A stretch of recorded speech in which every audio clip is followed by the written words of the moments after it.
सनातन शास्त्रमध्ये आपलं स्वागत आहे. कधी विचार केला आहे का की प्राचीन ऋषीमुनी खरोखरच यज्ञाने पाऊस पाडू शकत होते? ही केवळ एक अंधश्रद्धा आहे की यामागे काही गहन विज्ञान दडलेलं आहे? आज आपण याच प्रश्नाचा शोध घेणार आहोत. केवळ कथा किंवा दावे नाही, तर सनातन परंपरेनुसार यज्ञाचं खरं स्वरूप काय आहे, ते अयशस्वी का ठरू शकतात आणि या सगळ्याचा आजच्या काळात आपल्यासाठी काय अर्थ आहे हे समजून घेऊया. चला, या ज्ञानाच्या प्रवासाला सुरुवात करूया. चला तर मग अगदी मूलभूत प्रश्नापासून सुरुवात करूया. यज्ञाने पाऊस पडतो हे हे खरं आहे का, की ही फक्त एक मेटाफॉरिकल गोष्ट आहे? हा प्रश्नच खूप महत्वाचा आहे आणि याचं उत्तर आहे हो, पण आपण जशी कल्पना करतो तसं नाही. अच्छा. हो, ही कुठली जादू नाहीये. बघा, ऋग्वेदानुसार पाऊस ही एक साखळी प्रक्रिया आहे, एक चेन रिॲक्शन. Chain reaction. हो, ती साखळी अशी आहे की यज्ञामुळे ऋत टिकून राहतं. ऋत. हो, ऋत म्हणजे वैश्विक सुव्यवस्था, अ कॉस्मिक ऑर्डर, निसर्गाचा तोल. ह्या ऋतामुळे पर्जन्य म्हणजे पाऊस पडतो. पावसातून अन्न निर्माण होतं आणि अन्नातून जीवन टिकून राहतं. अच्छा, म्हणजे यज्ञ हे पाऊस पाडणारे कुठलं बटन नाहीये. तुम्ही म्हणताय की यज्ञ ही एक अशी क्रिया आहे जी निसर्गाचा बिघडलेला तोल पुन्हा सावरते, बरोबर. आणि पाऊस हा त्या समतोलाचा एक नैसर्गिक परिणाम आहे. अगदी बरोबर. तुम्ही अचूक शब्द वापरला, परिणाम. यज्ञ हे निसर्गावर नियंत्रण मिळवण्याचं साधन नाही, तर निसर्गाच्या प्रणालीत अधिक सुसंगतपणे सहभागी होण्याचं माध्यम आहे. त्यामुळे पाऊस हा निसर्गाचा प्रतिसाद आहे, आपण दिलेल्या आज्ञेचं पालन नाही. This is a dialogue, not a command. ठीक आहे. जर हे बटन नाहीये आणि आदेश नाही, तर मग हा सुसंवाद, हा डायलॉग नेमका कसा साधला जातो? कारण आपण जे यज्ञाचं चित्र बघतो, अग्नी, आहुती, मंत्रोच्चार, तो केवळ एक भाग झाला. मग या सुसंवादाचे इतर पैलू कोणते आहेत? यात फक्त भौतिक गोष्टी आहेत की अजून काही खोलवर आहे? खूप छान प्रश्न आहे, कारण आपण बहुतेक वेळा फक्त बाह्यक्रिया पाहतो. एका खऱ्या यज्ञाचे 4 स्तर असतात आणि हे 4ही स्तर एकत्र सुसंगतपणे काम करतात, तेव्हाच तो यज्ञ पूर्ण होतो. 4 स्तर. हो. पहिला स्तर आहे द्रव्य, म्हणजेच भौतिक स्तर. म्हणजे यज्ञात वापरल्या जाणाऱ्या वस्तू, तूप, समिधा, वनस्पती. अगदी. यात विशिष्ट वनस्पती, तूप, विशिष्ट प्रकारची लाकडं वापरली जातात. जेव्हा या वस्तू अग्नीत जळतात, तेव्हा त्यातून जो धूर आणि वाफ निघते, त्यात अतिशय सूक्ष्म कणं असतात. अच्छा. आजच्या भाषेत आपण त्यांना एरोझॉल्स म्हणू शकतो. या कणांचा स्थानिक सूक्ष्म हवामानावर म्हणजेच मायक्रो क्लायमेटवर परिणाम होऊ शकतो. म्हणजे ढग तयार होण्याच्या प्रक्रियेला यामुळे मदत मिळू शकते. हो, हे एक फिजिकल ऑब्झर्वेशन आहे. पण थांबा, फक्त एरोसॉल्स हवेत सोडल्याने पाऊस पडेलच याची खात्री नाही. आजकाल क्लाउड सीडिंगमध्ये सुद्धा याचा वापर होतो, पण यश मिळण्याची 100% गॅरंटी नसते. म्हणजे हा फक्त एक छोटा भाग झाला. नक्कीच. हा फक्त पाया आहे. पहिला स्तर. दुसरा आणि अधिक सूक्ष्म स्तर आहे मंत्र, म्हणजेच कंपन किंवा व्हायब्रेशनल लेअर. मंत्र म्हणजे केवळ प्रार्थना किंवा देवाकडे केलेली मागणी नव्हे. ते ध्वनीचे असे कोड आहेत, अकुस्टिक कोड्स आहेत, जे आपला श्वास, आपली लय, आपली चेतना, आणि जर यज्ञ सामूहिक असेल तर त्या सामूहिक चेतनेला निसर्गाच्या लयीशी जोडतात. म्हणजे हे एका प्रकारे ह्युमन नर्वस सिस्टमला निसर्गासोबत ट्यून करण्यासारखं आहे. बरोबर. हे खूप आकर्षक आहे. म्हणजे एकाच वेळी 2 पातळ्यांवर काम चालू आहे. द्रव्य हे बाह्य वातावरणावर काम करतंय आणि मंत्र हे आंतरिक वातावरणावर, आपल्या आतल्या चेतनेवर. पण या दोन्हींचा एकमेकांशी संबंध कसा लागतो? याचा संबंध तिसऱ्या स्तरावर लागतो, जो याहूनही महत्वाचा आहे. तो आहे संकल्प, म्हणजेच हेतूचा स्तर. दी इंटेन्शन बिहाइंड दी ॲक्ट. यज्ञमागील हेतू. हो, तो लोकसंग्रह म्हणजे सर्वांच्या कल्याणासाठी असायला हवा, वैयक्तिक अहंकार, प्रसिद्धी किंवा. पण हेतू शुद्ध आहे की नाही हे निसर्गाला कसं कळणार? ही संकल्पना थोडी सब्जेक्टिव्ह वाटत नाही का? की याचा संबंध थेट यज्ञ करणाऱ्या व्यक्तीच्या मानसिक आणि शारीरिक स्थितीशी आहे? उत्तम प्रश्न. निसर्गाला कळणे म्हणजे कुठल्या तरी देवतेने येऊन तपासणे असे नाही. याचा संबंध थेट कर्त्याच्या न्यूरोफिजिओलॉजीशी आहे. अच्छा. जेव्हा संकल्प शुद्ध आणि निस्वार्थ असतो, तेव्हा व्यक्तीच्या मेंदूच्या लहरी, हृदयाचे ठोके, श्वासोच्छ्वास हे सगळं एका वेगळ्या लयीत असतं. त्यात एक प्रकारची शांतता आणि सुसंगतता असते. याउलट जेव्हा हेतू स्वार्थी किंवा अहंकारी असतो तेव्हा मनात एक प्रकारचा गोंधळ असतो, एक अशांतता असते. ही आंतरिक सुसंगतता किंवा विसंगतता तुमच्या मंत्रोच्चारातून आणि तुमच्या प्रत्येक कृतीतून बाहेरच्या वातावरणात प्रक्षेपित होत असते. निसर्ग या सूक्ष्म कंपनांना प्रतिसाद देतो, शब्दांना नाही. आणि चौथा स्तर. चौथा आणि कदाचित सर्वात दुर्लक्षित स्तर आहे अधिकारी, म्हणजे यज्ञ करणारी व्यक्ती किंवा कर्ता. वैदिक दृष्टिकोनानुसार यज्ञ किती भव्य आहे, त्यात किती किलो तूप वापरलं, यापेक्षा तो यज्ञ कोण करत आहे हे जास्त महत्वाचं आहे.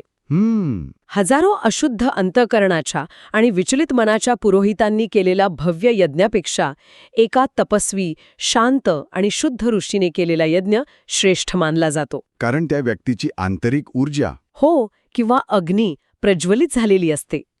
त्यामुळे हे चारही स्तर, योग्य द्रव्य, सुसंगत मंत्र, शुद्ध संकल्प आणि योग्य अधिकारी एकत्र येतात, तेव्हाच यज्ञ खऱ्या अर्थाने प्रभावी ठरतो. तुम्ही अधिकारीबद्दल बोललात की एका शुद्ध व्यक्तीचा प्रभाव हजारो लोकांपेक्षा जास्त असू शकतो.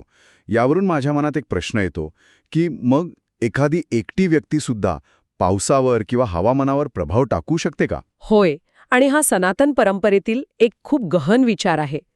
एक व्यक्ती नक्कीच प्रभाव टाकू शकते, पण पुन्हा आदेश देऊन नाही. तर मग कसं? निसर्गाशी एकरूप होऊन. ती व्यक्ती निसर्गावर अधिकार गाजवत नाही, तर त्याच्याशी इतकी सुसंगत होते की निसर्गच तिला प्रतिसाद देतो. सनातन ग्रंथांमध्ये अशा व्यक्तीला ऋतस्थित म्हटले आहे. ऋतस्थित? हो, म्हणजे जी व्यक्ती वैश्विक व्यवस्थेशी, कॉस्मिक ऑर्डरशी पूर्णपणे जुळलेली आहे. ऋतस्थित म्हणजे नक्की काय? म्हणजे अशी व्यक्ती कशी ओळखायची? अशी व्यक्ती बाह्यतः खूप साधं जीवन जगते, पण आंतरिक पातळीवर तिची प्रणाली खूप सुव्यवस्थित असते. तिचा श्वास लयबद्ध असतो, जीवन सत्यनिष्ठ असतं आणि उपभोग म्हणजे कन्झम्पशन अगदी किमान असतो. ती अनावश्यक हिंसा करत नाही. अच्छा. अशी व्यक्ती निसर्गाच्या अशांत प्रणालीमध्ये म्हणजे कॅओटिक सिस्टममध्ये एक स्थिर केंद्र बनते. हे खूपच इंटरेस्टिंग आहे. म्हणजे ती व्यक्ती निसर्गात एक प्रकारची स्थिरता आणते. आधुनिक विज्ञानात याला समांतर असं काही आहे का? म्हणजे एखाद्या गुंतागुंतीच्या प्रणालीला स्थिर करणारा घटक.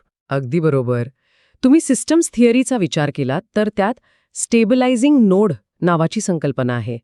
एखादी जटिल आणि अशांत प्रणाली, जसं की हवामान, तिच्यात जर एक अत्यंत स्थिर आणि लयबद्ध घटक टाकला तर तो घटक संपूर्ण प्रणालीला आपल्या भोवती स्थिर करू शकतो. अच्छा. ही ऋतस्थित व्यक्ती तसंच काम करते. तिचा श्वास, तिची चेतना, तिची ऊर्जा इतकी स्थिर असते की तिच्या अस्तित्वानेच आजूबाजूच्या निसर्गात एक संतुलन निर्माण व्हायला सुरुवात होते. आपल्या इतिहासात किंवा पुराणांमध्ये अशी काही उदाहरणं आहेत का? होय, अनेक आहेत. अगस्त्य ऋषींबद्दल सांगितले जाते की त्यांनी दक्षिणेकडील हवामान स्थिर केले, पुरावर नियंत्रण मिळवले. त्यांनी पाऊस मागितला नाही, तर संतुलन निर्माण केलं. हो. कश्यप ऋषींनी तपस्येने जमिनीची सुपीकता परत आणली. त्यांनी पाऊस पाडला नाही, तर पावसासाठी अनुकूल परिस्थिती निर्माण केली. यामागचं सर्वात मोठं रहस्य हे आहे की खरा प्रभाव तेव्हाच पडतो जेव्हा प्रभाव टाकण्याची इच्छाच संपते. The moment you want to prove a point, your ego is involved. Exactly. ज्या क्षणी तुम्हाला काहीतरी करून दाखवण्याची इच्छा होते, त्याच क्षणी तुमचा अहंकार जागा होतो आणि निसर्गाशी असलेला तुमचा तो सूक्ष्म सुसंवाद तुटतो. पण आपण नेहमी यशस्वी कथाच ऐकतो. हे नेहमीच काम करतं का? की या परंपरेत अपयशाच्या कथांना जागाच नाही? कारण जर हे इतकं फुलप्रूफ असतं तर जगात दुष्काळ पडलाच नसता. हा खूप महत्वाचा आणि तर्कशुद्ध प्रश्न आहे. आणि याचं उत्तर होय आहे. यज्ञ अयशस्वी होण्याची अनेक उदाहरणं आहेत आणि सनातन परंपरेनं ही उदाहरणं मुद्दाम जपून ठेवली आहेत. खरंच? हो, कारण यातून खूप मोठी शिकवण मिळते.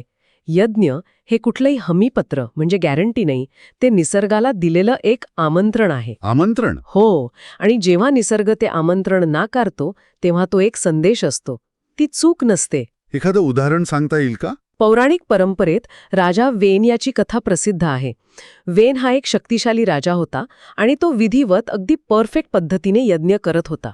अच्छा. मंत्र अचूक होते, ब्राह्मण उपस्थित होते, सर्व साहित्य योग्य होतं. तरीही त्याच्या राज्यात पाऊस थांबला आणि भयंकर दुष्काळ पडला. असं का झालं? विधी तर योग्य होता, द्रव्य आणि मंत्र हे दोन्ही स्तर बरोबर होते. कारण राजा वेन याचं राज्य अधर्मावर आधारलेलं होतं. तो ऋषीमुनींचा छळ करायचा, प्रजेवर भीतीने राज्य करायचा. त्याचा विश्वास होता की कर्मकांड हे नीतिमत्तेपेक्षा श्रेष्ठ आहे. म्हणजे त्याचा संकल्प आणि तो स्वतः एक अधिकारी म्हणून अपात्र होता. अगदी. तेव्हा ऋषींनी घोषित केलं की जेव्हा अधर्म सिंहासनावर बसतो तेव्हा इंद्र पाऊस रोखून धरतो. थांबा, म्हणजे राजा वेनची गोष्ट, जिथे नीतिमत्ता नसल्यामुळे यज्ञ अयशस्वी झाला आणि तुम्ही जो यज्ञाचा तिसरा आणि चौथा स्तर सांगितला, संकल्प आणि अधिकारी, हे तर थेट जोडलेलं आहे. Is that the connection? यातून शिकवण हीच मिळते की वैश्विक सुव्यवस्था म्हणजे ऋत हे कर्मकांडापेक्षा नीतिमत्तेला, धर्माला जास्त महत्त्व देते. यज्ञ हा एक आरसा आहे. तो आपल्या समाजाची आणि चेतनेची अवस्था दाखवतो. बरोबर. आणि कधीकधी याचे उलटे परिणामही होऊ शकतात का? नक्कीच. अहंकार किंवा राजकीय हेतूने केलेला यज्ञ उलट परिणामही साधू शकतो. अशा यज्ञाने अनुत्रुत वर्षा होऊ शकते. अनुत्रुत वर्षा? हो, म्हणजे अवकाळी वादळे, विनाशकारी पाऊस किंवा गारपीट. पाऊस येतो, पण तो आशीर्वाद घेऊन येत नाही, विनाश घेऊन येतो. म्हणूनच सनातन परंपरा अपयशाच्या कथांना महत्त्व देते. त्या आपल्याला अहंकारापासून वाचवतात. ठीक आहे, यज्ञाची ही चौकट आता स्पष्ट झाली. पण मग त्या मंत्रांचं काय? जसं की ऋग्वेदातील प्रसिद्ध पर्जन्य सूक्त, ते तर पावसाला बोलावण्यासाठीच आहेत ना? इथेही एक मोठा गैरसमज आहे. वेदांमध्ये पावसासाठी असा एकच स्वतंत्र रेन मंत्र नाहीये. अच्छा. पर्जन्य सूक्त ही पावसासाठी केलेली मागणी किंवा प्रेयर नाही. ते पावसाच्या प्रक्रियेचे इतके अचूक, सजीव आणि काव्यात्मक वर्णन आहे की ते म्हणणाऱ्या व्यक्तीचं मन, श्वास आणि चेतना त्या पर्जन्य चक्रात आपोआप विलीन होऊन जाते. म्हणजे ही मागणी करण्याची प्रक्रिया नाही, तर सहभागी होण्याची प्रक्रिया आहे. It's not demanding but participating. अगदी अचूक. जेव्हा तुमची चेतना त्या नैसर्गिक प्रक्रियेशी इतकी एकरूप होते तेव्हा ती प्रक्रिया तुम्हाला प्रतिसाद देते. ही पार्टिसिपेटरी कॉस्मॉलॉजी आहे. म्हणूनच हे मंत्र गुप्त ठेवले जात होते. का? कारण यासाठी अधिकारी म्हणजे योग्यतेची गरज असते. ज्या व्यक्तीचं मन स्थिर आहे, श्वास नियंत्रणात आहे, केवळ तीच व्यक्ती हे करू शकते. मग या साधनेचा योग्य क्रम काय होता? आजच्यापेक्षा वेगळा होता का? पूर्णपणे उलटा होता. खऱ्या साधनेची सुरुवात व्हायची मौन साधनेने. काही दिवस किंवा आठवडे आंतरिक शांतता. मौन? हो, कारण गडगडाटापूर्वी ढग शांततेतच तयार होतात. त्यानंतर अग्निनियमन. दररोज एकाच वेळी एकाच स्थळी अग्नीची साधना. ही पावसासाठी नाही, तर स्वतःमध्ये एक लय, एक रिधम निर्माण करण्यासाठी. त्यानंतर ऋतपालन म्हणजे सत्य, संयम आणि निसर्गाबद्दल आदर. यानंतर चौथ्या टप्प्यात सुक्ताचं पठण यायचं. आणि शेवटचा आणि सर्वात महत्वाचा टप्पा होता फळाची अपेक्षा सोडून देणे. आणि आजकाल? आजकाल क्रम उलटा झालाय. आधी घोषणा, मग मीडिया कव्हरेज, मग मोठ्या आवाजात मंत्रपठण आणि मग निकालाची अधीरतेने वाट पाहणे. बरोबर. सनातन मार्ग होता मौन, लय, नीतिमत्ता, पठण विसरून जाणे. पाऊस आला तर तो त्या सुसंवादाचा नैसर्गिक परिणाम म्हणून येईल. म्हणजे आपण सर्वात महत्वाचे टप्पेच वगळतो आहोत. आणि मग म्हणतो शास्त्र काम करत नाही. खरं तर आपणच शास्त्रानुसार वागत नाही. तर या सगळ्या चर्चेचा आजच्या काळात आपल्यासाठी काय अर्थ आहे? आपण यातून काय प्रॅक्टिकल शिकवण घेऊ शकतो? शिकवण अगदी स्पष्ट आणि थेट आहे. पाऊस हा मंत्रांच्या आवाजाला नाही, तर आपल्या सामूहिक चेतनेला प्रतिसाद देतो. अग्नी हा आहुतीच्या प्रमाणाला नाही, तर यज्ञ करणाऱ्याच्या शुद्धतेला प्रतिसाद देतो. आणि सर्वात महत्वाचं, यज्ञ हे निसर्गाला नियंत्रित करण्याचं तंत्रज्ञान नाही, तर त्याच्याशी संवाद साधण्याची एक कला आहे. मग आजच्या जगात, या क्लायमेट चेंजच्या काळात, खरा पर्जन्य यज्ञ कोणता असेल? आजच्या युगातील खरा आणि सर्वोच्च पर्जन्य यज्ञ म्हणजे जंगल वाचवणे, नद्यांचं प्रदूषण थांबवणे, आपल्या गरजा आणि लोभ कमी करणे. हो, आणि साधेपणाने जीवन जगणे. जेव्हा आपण निसर्गाला नियंत्रित करण्याचा प्रयत्न सोडून त्याच्याशी एकरूप व्हायला लागतो, तेव्हा सुसंवाद आपोआप निर्माण होतो. आणि हेच यज्ञाचे खरे सार आहे. खरंय. एक गोष्ट आपण सर्वांनी लक्षात ठेवली पाहिजे. कर्मकांडाशिवाय असलेला धर्म पाऊस आणू शकतो, कारण त्यात निसर्गाप्रती करुणा आणि आदर असतो.